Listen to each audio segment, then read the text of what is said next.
ဘဝမှာစိတ်အားထက်သန်မှုကဘာလို့အရေးကြီးတယ်လဲဆိုတော့စိတ်အားထက်သန်မှုတွေကပထမဆုံးအချက်အနေနဲ့စိတ်အားထက်သန်မှုက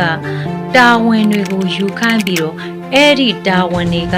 တကယ်လှုပ်ဆောင်စေလို့ဖြစ်ပါတယ်ဥပမာကိုက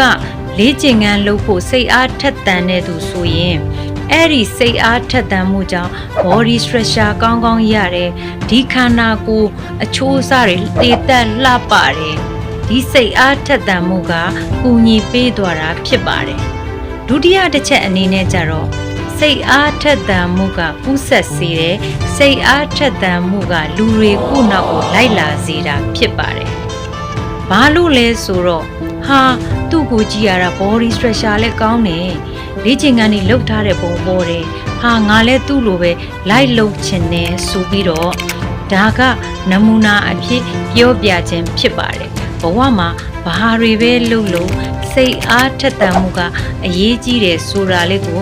လာပြောပြခြင်းဖြစ်ပါတယ်ကျေးဇူးတင်ပါတယ်